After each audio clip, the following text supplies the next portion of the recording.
तो आज हम लोग समझते हैं श्रम माने हिंदी का दो खंडों में विभाग किया गया है।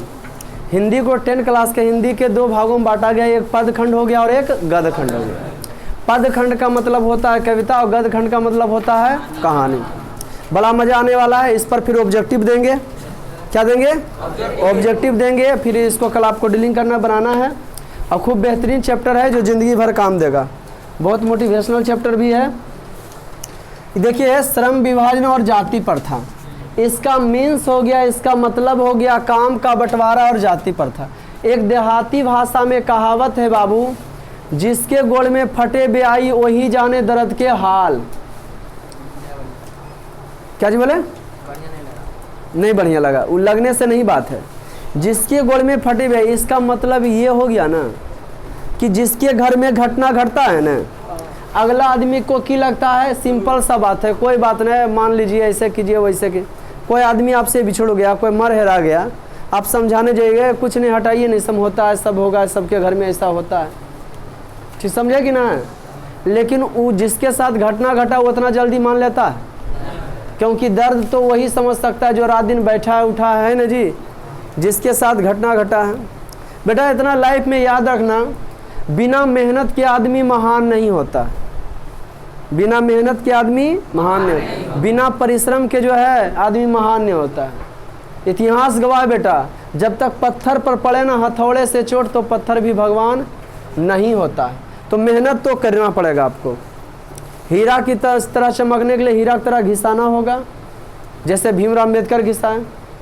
सोना की तरह चमकने के लिए आपको जलना होगा, समझ गया कि नहीं? उसको तवाया जाता है। सूरज की तरह चमकने के लिए जलना होगा, सोना की तरह तपना होगा, सूरज की तरह क्या होगा? जलना होगा। जब भी कभी भी आपको लाइफ में आसकत लगे काम करने में, तो इतना याद रखिएगा कि कोई महान आदमी आसकत इसलिए करता है, मैंने जब तुम आसकत करते हो तो ना याद रखना कि महान आदमी जो होगा वो आसकत इस समय टाइम में करता नहीं होगा। तो देखिए, श्रम विभाजन जाति प्रथा माने काम के बंटवारा और क्या चीज़? जाति प्रथा। बाबू पहले ज़माना की क्या बात है? शताब्दी आप लोग समझते हैं? इतिहास में बीते हुए 100 वर्षों को शताब्दी कहते हैं, इतिहास में बीते हुए 10 वर्षों को 10। आप लोग किस शताब्दी में जी रहे हो? 21वीं शताब्दी। कब तक बोलना है 21वीं शताब्दी? 2099 तक बोलना है 21वीं शताब्दी में, बूढ़ा बूढ़ी होवे तक के। लड़का है तो बूढ़ा होगा, लड़की है तो बूढ़ी होगी। कितना तक के बोलना है कि हम 21वीं शताब्दी में जी रहे हैं, है ना जी? तो बात करें हम 20वीं शताब्दी का और 19वीं शताब्दी का। 20वीं शताब्दी का और कौन सी शताब्दी का? 19वीं। तो 20वीं और 19वीं शताब्दी में जाति प्रथा, यहाँ तक कि पहले औरतों की बात कर लें, अभी भी औरतों लड़कियों का परसेंटेज देखो बहुत ही कम है। सरकार उसको आरक्षण दिया है। सरकार ये सोच के आरक्षण दिया है, हमको लगता है जो आरक्षण का प्रावधान है ना, छूट का, जो छोटे जाति के आते हैं उनको विशेष माने SC ST में रखा जाता है और उनको इस जाति के तहत विशेष प्रकार के छूट दिया जाता है। तो सरकार को फिक्स कर देना चाहिए कि हम आपको 10 वर्ष से ज़्यादा या 15 वर्ष से ज़्यादा छूट नहीं देंगे, तभी वो क्या कर सकते हैं? आगे बढ़ सकते हैं। ऐसा उनका आगे बढ़ने का कोई संभावना नहीं। तो हम लोग समझ रहे हैं श्रम विभाजन जाति प्रथा। इतना याद रखिएगा, कोई भी चीज़ अभ्यास का चीज़ होता है। करत करत अभ्यास के जड़मत हो सुजान, रसरी आवाज जात। Thank you. रसरी आवाज जात पे शिल्प परत निशान। विद्या अभ्यास की चीज़ है, जितना आप मेहनत कीजिएगा आपको उतना आएगा। ओके, तो हम बात कर रहे हैं कितनी की बात कर रहे हैं? जब देश हमारा गुलाम था तो स्त्रियों की पहले स्त्री पर आते, उसके बाद जाति प्रथा पर। इलेक्शन ही कंप्लीट करेंगे। ओके, लाइन बाय लाइन आप पढ़िएगा। घर में प्रॉब्लम होगा तो फिर पूछ लीजिए हम कि आप इस लाइन का जिक्र नहीं किए थे।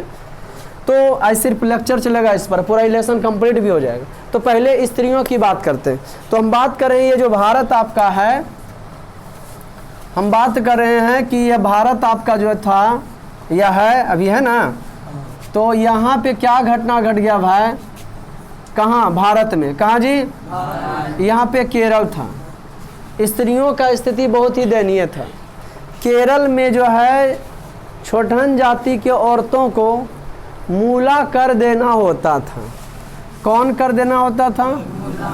हाँ, छोटन जाति के औरतें। अभी तो देखिए जाति पाति कुछ है ये नहीं, कोई भी लड़की है, बड़ा घर के लड़की जितना कम कपड़ा पहनो आदमी समझेगा बड़ा घर के। अभी तो कोई वैसा चीज़ ही नहीं है। अभी जाति प्रति सब खत्म है, कोई कितनों कपड़ा पहन सकता है। लेकिन छोटहन जाति की औरतें अगर घुटना तक साड़ी को रख लिया तो उससे टैक्स लगाया जाता था। सबसे खतरनाक कर तो ये होता था कि वहाँ के जो राजा होता था वो चोट्टा मूला कर लगैले था, औरतों के साथ बहुत ज़बरदस्त था। मूला कर में ये होता था बेटा कि औरतें अपने स्तन को माने कपड़ा से ढक के नहीं रखेगी, अगर ढक के रखी तो उसको की लग जाता था, टैक्स लग जाता था। की लग जाता था टैक्स। उस स्थिति में औरतें क्या करना चालू की, अपना स्तन को काटना चालू कर दी, है ना, कि हम इसका माने हम जो है नहीं जीना पसंद करते हैं, लेकिन इस हाल में हम रहेंगे नहीं, स्तन को जब रहेंगे तो ढक के, नहीं तो हम मर जाना पसंद करते हैं। सोच लीजिए कितना खराब सिस्टम था, समझे। तो जब औरतें मरना चालू किया तो एक पति का सब कुछ उसका कौन होता है, पत्नी होता है, इज्जत तो पत्नी होता है ना, तो पति भी मरना चालू कर दिया, जिससे धीरे धीरे मूला करकी हो गया, खत्म हो गया। और एक खतरनाक प्रथा था sati system. Sati system is evil custom, हम लोग पढ़े थे अंग्रेजी में। Sati system is evil custom, his husband dead body his by fire. हर मरे हुए पति के साथ उसके पत्नी को मंजोड़ी जला दिया जाता था। ये तो औरतें की स्थिति इतना ज़बरदस्त था। सती प्रथा पर 1829 ईस्वी में कौन कौन, राजा राम मोहन राय ने की लगाए थे रोक। आधुनिक भारत का निर्माता के रूप में राजा राम मोहन राय को जाना जाता है। सती सिस्टम पर रोक लगाया कि सती सिस्टम अच्छा चीज़ नहीं है। केरल की औरतें ने मूलाकर का विरोध किया, है ना। भीमराव अंबेडकर, ये जो लिखे हैं चैप्टर भीमराव अंबेडकर लिखे हैं, इन्हें संविधान का निर्माता के रूप में जाना जाता है। ये छोटहन जाति से, इनका जन्म 14 अप्रैल, अभी कुछ दिन पहले इनका जन्म मनाया गया था। आज कितना अप्रैल है बेटा, 18 अप्रैल। इनका जन्म जो है 14 अप्रैल 1891 ईस्वी में महू मध्य प्रदेश एक दलित परिवार में हुआ था। यही लिखा हुआ है ना, एक कौन परिवार में हुआ था। हाँ, जो फिलहाल आपको हम पढ़ाने जा रहे हैं ते जाति पाति तोड़क मंडल लाहौर के वार्षिक सम्मेलन में भाषण दिए थे। जाति पाति तो साचर शब्द है, जाति पाति है ना, अरे जाति पाति है ना, जी हाँ, जाति पाति तोड़क मंडल, जाति पाति, जी हाँ, जाति पाति तोड़क मंडल से लिया गया है। श्रम विभाजन और हाँ जाति, ये है क्या श्रम विभाजन अभी भी। अच्छा, मनुस्मृति के अनुसार वर्ण को कितने भागों में बांटा, विवाह कई प्रकार के। क्या आप मनुस्मृति को मानते हैं? नहीं। बहुत अच्छे, हम भी नहीं मानते, हम भीमराव अंबेडकर को मानते हैं, है ना जी। भीमराव अंबेडकर संविधान के निर्माता थे। उनका कहना था कि काम का बंटवारा जाति के आधार पर नहीं होना चाहिए। पहले काम का बंटवारा जो है बेटा जाति के आधार पर होता था कि आप जिस जाति का वही काम करोगे, आप जिस जाति का वही काम करोगे। तो काम में तो अक्सर ये देखा जाता है कि कभी लाभ भी होता है, कभी हानि भी। ये फिक्स नहीं है बेटा कि हमारा ट्यूशन ठीक है, ट्यूशन चढ़ा तो हम पढ़ाएंगे, और ट्यूशन नहीं चढ़ा तो ट्यूशन बंद भी कर सकते हैं। कि कोई रोकेगा? नहीं रोकेगा। लेकिन पहले ज़माना में की था कि तुम जिस जाति का है तुम वही काम करेगा, बल्कि तुम्हारा काम चले या ना चले। ऐसे में जो है स्थिति बहुत भयावह आ जाती थी। ऐसे में लोगों को भूखा मरना भी की होता था, पड़ जाता था। ऐसे में लोगों को भूखा मरना भी पड़ता था। स्थिति बहुत खतरनाक था, समझिए कि नहीं। सोचिए कितना दर्दनाक कहानी था। यह विडम्बना की बात है कि इस युग में जाति पाति के पोषकों की कमी नहीं है। दुख की बात है कभी इस युग में। बाबू अभी ने तुमको जाति समझ में नहीं आता। हम बात करें जब हमारा देश आज़ाद हुआ था ना 15 अगस्त 1947, उसके बाद 1990 तक के जाति पाति रहा। पहले आजकल ने चापाकल हो गया, पहले चापाकल नहीं होता था, पहले कुआं होता था। पहले क्या होता था बेटा? कुआं होता था, उसी से पानी भरने का जो है की होता था, काम किया जाता था। पहले कुआं होता था और उसी से पानी भरने का काम किया जाता था। स्थिति बहुत ही जो है क्या था, खराब था, बहुत ही भयावह था, है ना। उसी से जो है क्या किया जाता था, पानी भरने का। क्या चीज़ से? कुआं से। हाँ, कुआं से जो है पानी भरने का। लेकिन छोटहन जाति के लोगों को उस कुआं से पानी भरने के लिए नहीं दिया जाता था कि आप छोटहन जाति के हो, ठीक। और 1966 में दशरथ मांझी की कहानी बताते हैं। भारत में 1966 में भयंकर, भारत में नक्शा हर हाल में सबके पास होना चाहिए। 1966 में भारत में भयंकर अथी पड़ गया था, सुखाड़ पड़ गया था। लेकिन 1966 ईस्वी के सुखाड़ में भी दशरथ मांझी पहाड़ को जो है तोड़ते रह गया था। दशरथ मांझी का कहना था जब तक तोड़ेंगे नहीं तब तक, और हम लोग का भी कहना है कि अगर मंजिल पहाड़ है तो हम लोग भी दशरथ मांझी है, जब तक तोड़ेंगे नहीं छोड़ेंगे नहीं, है ना जी। 1966 ईस्वी की हम बात बताते हैं। देश जैसे आज़ाद हुआ तो दशरथ मांझी के फिल्म देखे थे, उसमें जो है मने सरकार ये कह दिया कि जाति पाति कोई भी आदमी किसी को अब छू सकता है ना जी। तो दशरथ मांझी जो छोटन जाति वाला डीजे पर डांस किया था कि नया नियम कानून आ गया, अब भेदभाव नहीं रहेगा। पहले भेदभाव सड़ जाता था छोटन जाति वाला, तो सड़ जाता था ना ऊंचा जाति में, उसको मार के गिरा देता था कि तुम हमें सट गया, उसको नहाना पड़ जाता था। इतना खराब सिस्टम। तुम छोटन जाति तुमको पैसा दे रहे हैं, अभी यहाँ पे बैठे हुए तो किसी से जातिवाद होता है कि फलना यादव जी हैं, फलना ब्राह्मण जी हैं, फलना राजपूत जी, उनको विशेष रिस्पेक्ट मिलेगा? ऐसा कुछ नहीं। यहाँ तक कि सरकार अभी छोटन जाति को छूट दिया, लेकिन हम निवेदन करना चाहेंगे कि सब दिन छूट नहीं दीजिए, नहीं तो छूट में आदमी टेंशन ही नहीं लेता कि हमको तो छूटे, वो हिसाब से पढ़वे नहीं करता। इसलिए बोलिए फिक्स कर दीजिए कि 10 बरस तक। कहता हूँ ना, गार्जियन भी छोटन जाति के बेटा पढ़ ले, उसके बाद छूट नहीं मिलते, आगे बढ़। और जब वो बढ़ लेगा तो कंपटीशन हो जाएगा, सब आदमी कंपटीशन करेगा तो देश हमारा खुद की होगा, बढ़ेगा। ये सरकार जो छोटन जाति को छूट दिया तो सरकार छोटन जाति का नहीं है, बल्कि ये सोच के दिया है कि हमारा देश आगे बढ़ सके, समावेशी विकास के लिए छूट दिया। हम जो 2 लड़के को लेकर के नहीं उड़ाते हैं, अगर किसी को टॉपर बना देते हैं बाकी सब फेल हो जाएगा तो ट्यूशन नहीं चलेगा। हम समावेशी विकास पर फोकस कर रहे हैं कि सब बैच को समान ले चले, सब जितने बैच वाले हैं आधा से अधिक बच्चा की हो सके, पास हो सके। कोई दिक्कत? यह विडंबना की बात है, इसमें इसी में जातिवाद के पोषकों की कमी नहीं है। इसके पोषक कई आधारों पर इसका समर्थन करते हैं। समर्थन का एक आधार यह कहा जाता है कि आधुनिक सभ्य समाज को आकार कुशलता के लिए श्रम विभाजन को आवश्यक मानता है, काम के बंटवारा को बहुत ही की मानता है। हाँ, और चूंकि जाति प्रथा भी श्रम विभाजन का दूसरा रूप है। पहलौका लोग को मानना था कि आप जिस जाति के हैं ना, जिस जाति के आदमी हैं, माने एक अच्छे समाज में, जो जातिवाद के मानने वाला उसका कहना है कि एक अच्छे समाज में सब जाति के लोगों का रहना बहुत ही हाँ जरूरी है, बड़ा बढ़िया चीज़ है वो, जबकि ये गलत है। चूंकि जाति प्रथा श्रम विभाजन का रूप नहीं, इसलिए इसमें कोई बुराई नहीं। इस तरह के संबंध पहली बात आपत्तिजनक है कि जाति प्रथा श्रम विभाजन के साथ साथ श्रमिक विभाजन का रूप लिए हुए। तुम ही लोग को जाति का नाम, यादव जाति का नाम लो, कौन काम? दूध दुहना। बढ़ई का नाम लो, कौन काम? लकड़ी का। नाई का नाम लो, कौन काम? धोबी का नाम लो। ये पहले से फिक्स है बेटा, भगवान ने कर दिए कि ये जाति करेगा, ये काम करेगा। तो ये कह रहे हैं कि जाति प्रथा जैसी तुम नाम लेते हो तो उसका काम का भी बंटवारा हो जाता है, और जब काम का बंटवारा हो जाता है तो ऊंचा नीचा भी करार दे देता है। क्या दे देता है जी? ऊंच नीच भी करार दे देता है। जैसे ब्राह्मण ले लिए पूजा पाठ कराना, नाई नाम ले लिए बाल दाढ़ी बनाना, तो ऊंचा नीचा कर दिया। कौन जाति को ऊंचा हो गया? ब्राह्मण। और नीचा कौन हो गया? नाई हो गया। तो ये काम किया कि नहीं? जबकि हमारा संविधान सबको समानता देता, बराबरी का मानता है। अब सही बात है, धीरे धीरे लोग शिक्षित हो रहे हैं और क्वांटिटी के अनुसार हम भी कहते हैं, और प्लस हमारे देश को आज़ाद करने वाले भगत सिंह चाहते, 25 वर्ष के छोरा थे, जवान थे, चाहते तो सुंदर कुड़ी मिल सकती थी, उन्हें शादी ब्याह करते, घर बसाते। लेकिन पहले अंग्रेजों के समय में क्या था? अभी आज के मम्मी पापा जो है, आप लोग को टेंशन नहीं है, अभी मजदूरी भी आपके मम्मी पापा करें तो मस्त हैं कि हमको टेंशन नहीं है। गर्व से कहेंगे, प्राउडिंग से कहेंगे कि हम अपने बाल बच्चे को क्या कर रहे हैं? पढ़ा रहे हैं। कभी सुने होंगे, बड़ी गर्व से कहते हैं, कहा है कि हमने आज मजदूरी कर रहे हैं, लेकिन हमारा बेटा नहीं करेगा, बोला हम बेटवा पढ़ा रही है, ऐसे करके बोलेंगे। ऐसा समझ में कि नहीं? इस अपना सोच करके मेहनत करते हैं कि चल हम ऐसे करें, लेकिन हमारा बेटा ज़िंदगी में ऐसा नहीं करेगा। लेकिन अंग्रेजों के समय में की था कि बेटा भी मजदूरी करेगा, बाप भी मजदूरी करेगा। तब हमारे लोग सोचे, हमारे गार्जियन लोग सोचे कि जब ऐसा बातें तो ऐसा करते, अंग्रेज से लड़के मर जाते हैं, फिर फ़ायदा ज़िंदगी से। अरे आपको फिक्स कर दिया जाए बेटा कि 10वां तुमको 5 साल रहना पड़ेगा, और हमको फिक्स कर दे सब दिन आपको पढ़ाने पड़ेगा, तो की दिखेगा? तरक्की नहीं दिखेगा तो मेहनत करेंगे?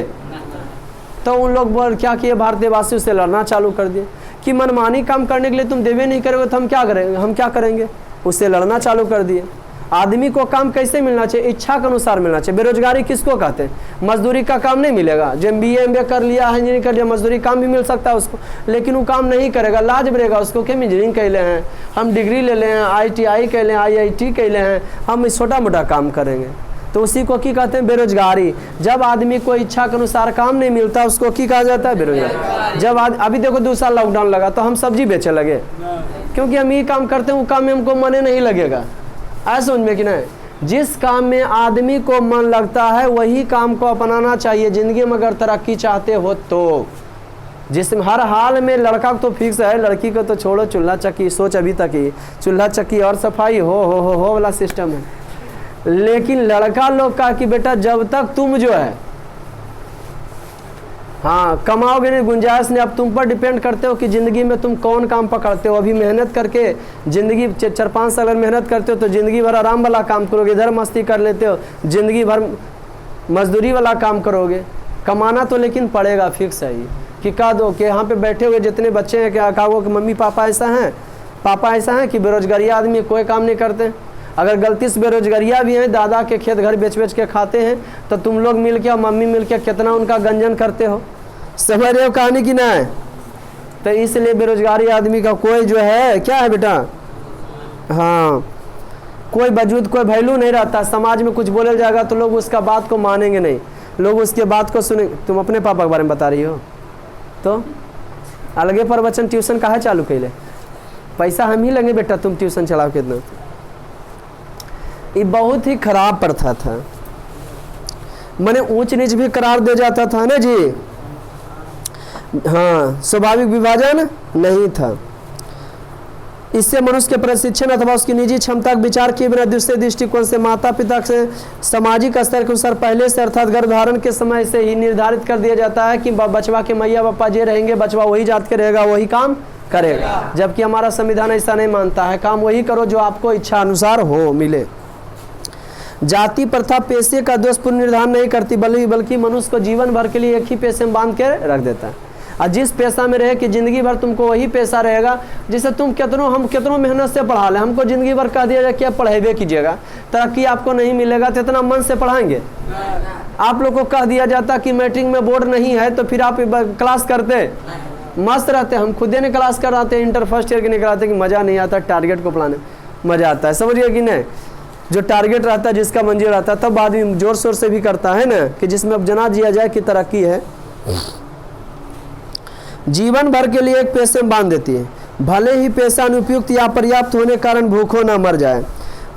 आधुनिक युग में स्थिति प्राय आती है, क्योंकि उद्योग धंधे की प्रक्रिया में देखो पहले की था कि तुम जे काम करोगे वही काम करते रहोगे, लेकिन आधुनिक युग में क्या है कि कभी घाटा भी हो सकता है, कभी फायदा भी हो सकता है।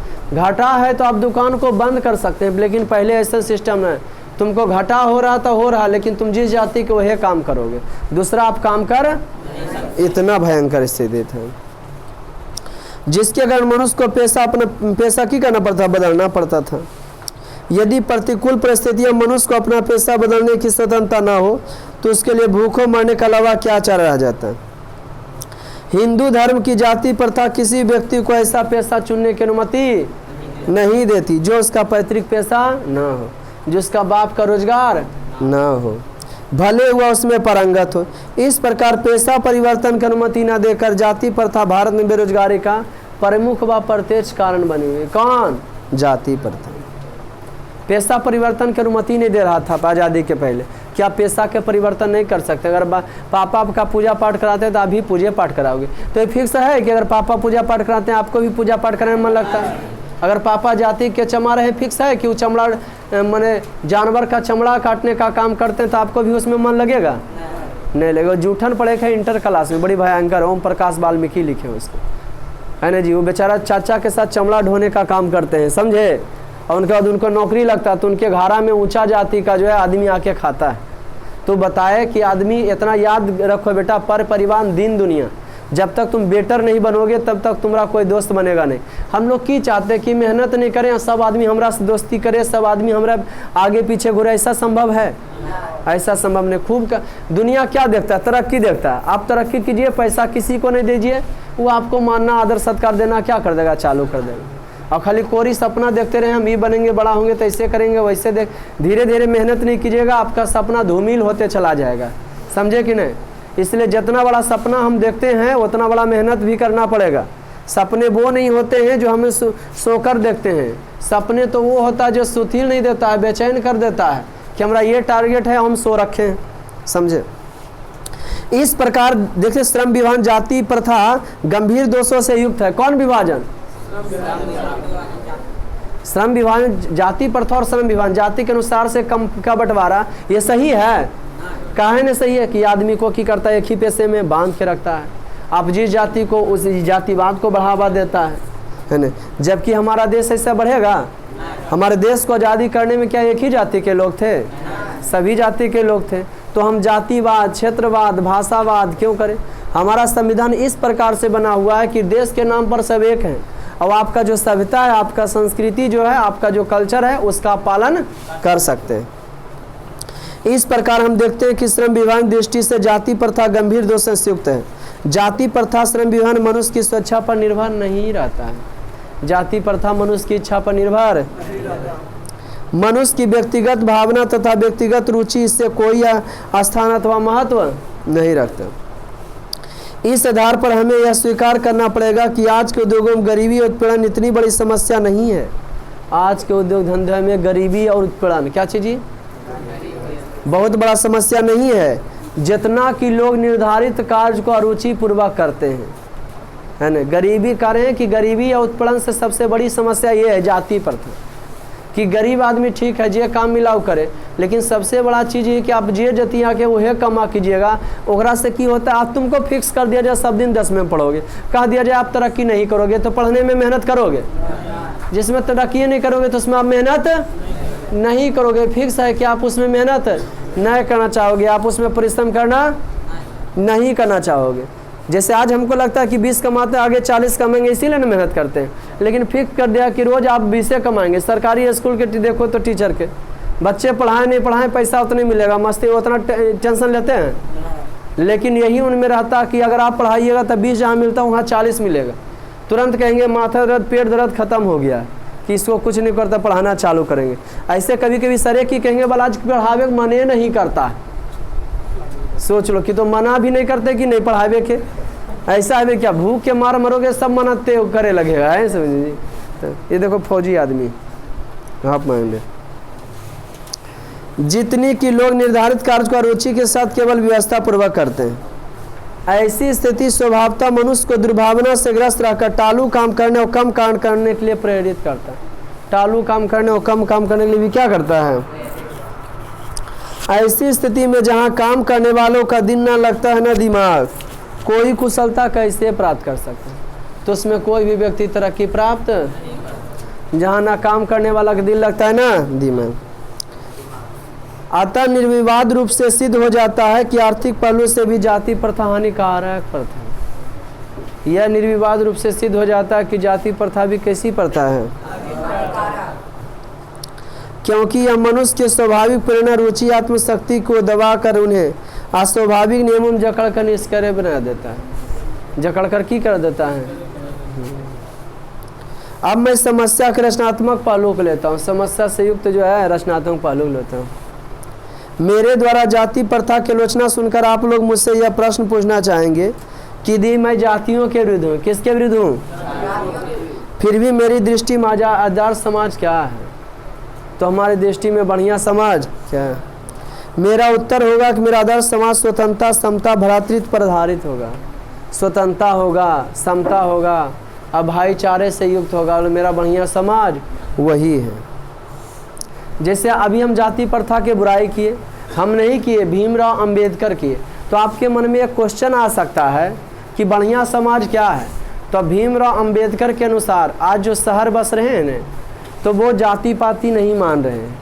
जिनके पास पैसा होता है, अगर आप ब्राह्मण हैं तो आपके बगल में ढाड़ ही जाति के लोग ज़मीन खरीद सकते हैं, अगर उनके पास पैसा रहा तो। कोई अभी भी देखो जाति के आधार पर ही इतिहास गवाह है बेटा कि जितने नीच जाति के लोग रहे, जो हमारा समाज जिसको नीचा मानते रहा, अभी भी आर्थिक स्थिति से वे लोग बहुत ही क्या हैं, दयनीय है।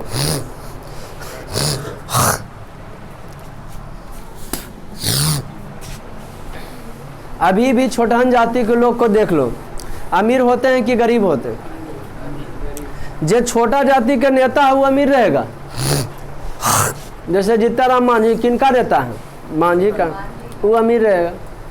पासवान जी किसका नेता है? पासवान का, वो अमीर रहेंगे, क्योंकि लोग समझता है कि यही हमारा कल्याण करने वाला है। तो हम लोग को बढ़िया समाज वही होगा जो जाति प्रथा नहीं मानेगा। वोट न राजनीति क्या कराता है? आप देखिए ना, बिहार में नीतीश कुमार बोले कि अब जाति जनगणना होगा, उस पर खर्चा होगा। जाति जनगणना करने से क्या फ़ायदा? अगर जाति जनगणना कीजिए, जो पिछड़ा है उसको आगे बढ़ाइए तो वो फायदा है। आया समझ में कि नहीं? आप बेरोजगार जनगणना कीजिए कि 18 वर्ष वाले से ऊपर आदमी कितना रोजगार नहीं है ना, वो अच्छा रहेगा, है ना। बेरोजगार जनगणना कीजिए, कितना इंटर वाला है, बीए वाला बेरोजगारी आदमी, वो जनगणना कीजिए। यही करेंगे तो सरकार का तुरंत तो बुराई होने लगेगा। समझ गए कि नहीं? तो कह रहे हैं भीमराव अम्बेडकर के अनुसार कि बढ़िया समाज वही होगा। और जाति जनगणना क्यों आदमी कराना चाहता है? कि हम वोट बैंक का समीकरण तैयार करेंगे, एक नेता खड़ा होंगे और सब जाति के लोग को बनाना चाहेंगे विधायक, ताकि सब जाति के लोग बल हमको वोट दे सके। बिहार में जब तक पूर्ण रूप से शिक्षा नहीं होगा, लोग समझेंगे नहीं। बेटा जाति पाति को एकदम हटाना पड़ेगा। क्या तुम जिस जाति को वही जाति वाला अगर गलत करते हो तो उसको तुम नहीं मारोगे? अगर तुम्हारा गांव वाला आदमी, बार बार इस चीज़ कहते हैं, अगर तुम्हारा गांव वाला आदमी को दूसर का गांव वाला आदमी मारे और दूसर का गांव वाला आदमी आप ही का जतिया है, कहा है तो आप कने साथ दीजिएगा? गाँव वाला के देने दीजिएगा कि दूसरा? ये जरूरी कि गांव वाले देने देंगे? तो कहाँ फिर जाति आपका कहाँ गया? फिर तो क्षेत्रवाद आ गया। तो ना भाषावाद होना चाहिए, न क्षेत्रवाद होना चाहिए, न लिंगवाद होना चाहिए, न जातिवाद होना चाहिए। यहाँ एक राष्ट्रवाद होना चाहिए। बढ़िया समाज वही है। देश के नाम पर हमारा संविधान इस प्रकार से बनाया गया कि किसी के संस्कृति सभ्यता को कोई ठेस नहीं। जिसका यहाँ पे बैठे हुए हैं, जिसका शादी भी हम जैसे रीति रिवाज है तुम करो, लेकिन देश के नाम पर हम लोग क्या हैं? एक है। बेटा हम लोग वही देश में हैं जिस देश का हिमालय मस्तक बनकर खड़ा है। हिमालय जिसका मस्तक बनकर सैनिक बनकर खड़ा है, समुद्र जिसका नौकर बनकर पैर धोने का कार्य करता है ना। यहाँ की नदियाँ माँ बनकर पुत्रों का पालन करती है और इसका पुत्र जान देकर इस देश की रक्षा करते हैं।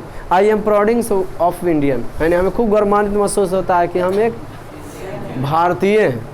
हम एक भारतीय हैं कि यहाँ एक लोग दूसरे पर क्या होते हैं? समर्पित होते हैं।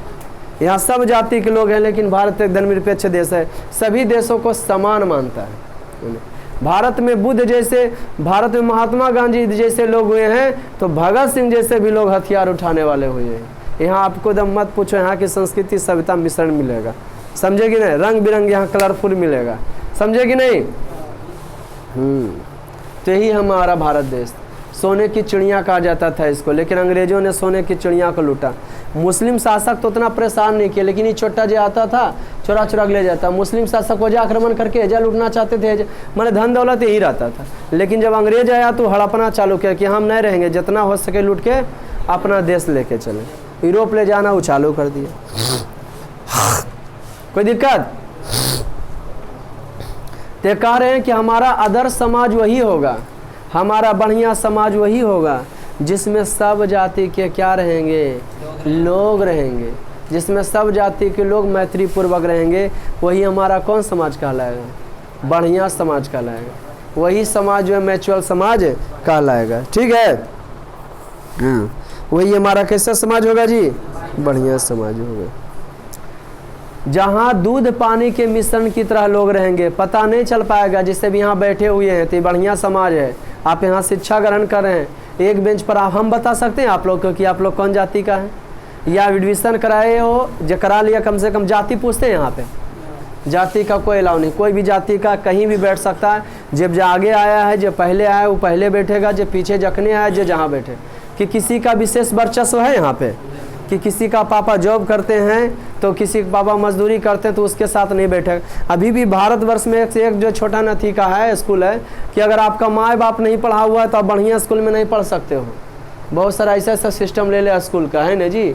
अरे माँ बाप नहीं पढ़े, बेटा को पढ़ाना चाहते हैं, बेटा के पास दिमाग है तो उनका बेटा काहे नहीं पढ़ेगा। काहे उनको बढ़िया स्कूल में एडमिशन होगा। तो ये सब हम लोग को नहीं करना होगा। हमारे भारतवर्ष को जो स्वतंत्रता संग्रामी थे, जो स्वतंत्रता में लड़ाई झगड़ा करने वाले थे, ये सोच के आज़ाद कराए थे कि हाँ अमन चैन होगा, जाति पाति के भेदभाव पर नहीं होगा। लेकिन हमारे नेता लोग जो है जाति पात, दशरथ मान जी जो है बड़ी खुश हो गया था, है ना जी, जब सब बराबर का गाना निकला था, है ना जी, सब बराबर कोई भी आदमी किसी को छू सकता है। अब पहले छू देता था, छोटन जाति वाला कुआं पर पानी नहीं मिल के भर सकता था। स्त्रियों के साथ दयनीय स्थिति था, मूला कर था, सती सिस्टम था, छोटन जाति के साथ भेदभाव था, छुआछूत था।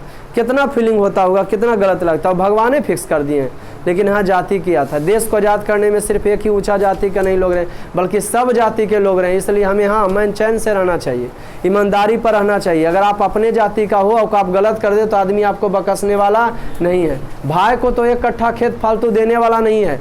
गोतिया में तो थरिया लोटा के चलते बेटा लड़ाई झगड़ा हो जाता है। तो फिर हम जाति को लेकर, क्षेत्र को लेकर क्यों लड़ाई झगड़ा करें? समझिए कि नहीं, हम मानवता के नाम पर एक हैं भीमराव अंबेडकर के अनुसार। और कोई भी आदमी यहाँ पे कोई भी काम करने में स्वतंत्र है। हम इंटर फर्स्ट ईयर, हमको पढ़ाने का मन था, मैट्रिक फर्स्ट ईयर में थे, स्कूल ड्रेस पहन के पढ़ने चल गए थे। सर बोले भी थे कि आप स्कूल ड्रेस पहन के ही चलाएं। डीएम स्कूल में पढ़े थे, वहाँ स्कूल ड्रेस चला था, वाइट शर्ट ब्लू पैंट ऐसे करके था, है ना जी। लोग सब समझ गया था कि सर आप कौन क्लास में, पूछे लगे भाई। अब ये तो लगते हैं कभी कभी जवाने नहीं देखे में, है ना जी। उस समय आज 2009 की बात करें, उस समय ताव लगते थे, स्टूडेंटें लगते थे, स्टूडेंट है ये थे। तो इंटर फर्स्ट ईयर के लड़का की रहता है, टीचर रहता है। लेकिन क्या करोगे, टीचर तो उस समय थे नहीं, लेकिन मन था हमको पढ़ाने का कि हम यही काम करेंगे। तो हमको उसमें मन लग गया। आया समझ में कि ना? आप कोई भी लाइन में जितना समय दोगे, टाइम दोगे, उसमें आपका एक्सपीरियंस बढ़ेगा। पाब्लो पिकासो की कहानी बताए थे ना कि 30 सेकेंड में, उनका कहना था 30 सेकेंड में एक चिड़िया बना दिए। एक लेडीज उनसे मिली, अब मोबाइल तो नहीं था, तो बोली कैसे पता चलेगा कि हम आपसे मिल चुके हैं? तो वो चिड़िया बना दिया, सिग्नेचर कर दिया कि लीजिए पाब्लो पिकासो द्वारा बनाया हुआ चिड़िया 30 सेकेंड में। बोले बस इतना, ऐसे तो सिंपल है। बल हमारे द्वारा बनाया गया एक चिड़िया का मनी आप जाने की कोशिश कीजिए, तो 3000 पाउंड निकला कि उनके द्वारा बनाया हुआ। वही लेडीज अब बोली कि आप हमको भी सिखा दीजिए, 30 सेकेंड में आप 3000 कमाते। तो जानते हो पाब्लो पिकासो की बोले कि हम इसको सीखने में ना 30 साल दिए हैं, आपके पास 30 साल है नहीं है। तो कोई भी आदमी, आजकल आदमी क्या सोचता है, वो क्या है, कॉमन है, सर क्या है, हमारे इतना गए। लेकिन बेटा अलग हैं तो जरूर अलग हैं, तो कुछ ना कुछ तो उनमें क्या होगा, अलग होगा, कुछ ना कुछ तो अलगपन हो ही जाता है। कोई भी लाइन में हमारे इतना दोस्त हैं जो सोचते हैं कि वाह फलना ट्यूशन पढ़ाता है, हम क्यों नहीं पढ़ा सकते। तो जी पैसा किस लाइन में, हमारा कहना कि पैसा किस लाइन में नहीं। आप सब्जी बेचो, उसमें पैसा है, पढ़ाओ, एक एक टीचर हजार बैच में बच्चा पढ़ाते हैं, हर लाइन में पैसा है, बशर्ते आपको मन लगना चाहिए। गुपचुप बेचने में पैसा है, लेकिन बशर्ते आपको मन लगना चाहिए गुपचुप बेचने में। इन्हें कि देखा ऐसे कीजिएगा तो ज़िंदगी में कभी भी सफलता नहीं पाइए। आपको जिसमें अगर जूते सिए मन लगता है, झाड़ू मारे में मन लगता है, तो आपसे फेमस झाड़ू कोई नहीं मारना चाहिए, आपसे बढ़िया झाड़ू कोई नहीं मारना। हर लाइन में तुम फेमस हो सकता है भारतवर्ष में, समझे कि नहीं, लेकिन बशर्ते तोरा अलावा कोई दूसरा होना। लेकिन आदमी देखा ऐसी करता है, अनपढ़ गवाह रोकने में वो फंस जाता है। फिर हम देखा ऐसे नहीं करना है, जे आपको मन लगे जिसमें आपको वही काम करना है। कोई दिक्कत? तो श्रम विवाह जाति प्रथा, बढ़िया समाज किसको मानते? भीमराव अम्बेडकर। तो बढ़िया समाज उसको भीमराव अम्बेडकर मानते हैं जिसमें सब जाति के लोग जो है की करते हैं, भाईचारे की तरह रखते हैं, दूध पानी के मिश्रण की तरह रखते हैं। कोई आदमी किसी को रोक टोक नहीं करता है ना जी, कि आप ही काम काहे करो, आप ही से जाति का है। अब बांध के नहीं रखता है, जब बांध के कोई काम में रखोगे तो आदमी को मन लगेगा, नहीं लगेगा। इसलिए आदमी को हुनर के अनुसार, आप तो भारतवर्ष में ऐसा हो गया कि आपको जिस काम में मन लगता है वो काम कीजिए, आपको कोई रोकने वाला नहीं। कितना खूबसूरत सा लेसन था ये श्रम विवाह जाति पर था। अगला बार इसका स्टार पॉइंट और प्रश्न उत्तर होगा। तो दीजिए इजाज़त, है ना। तब तक के लिए मिलते हैं फिर नेक्स्ट क्लास में, तब तक के लिए जय हिंद।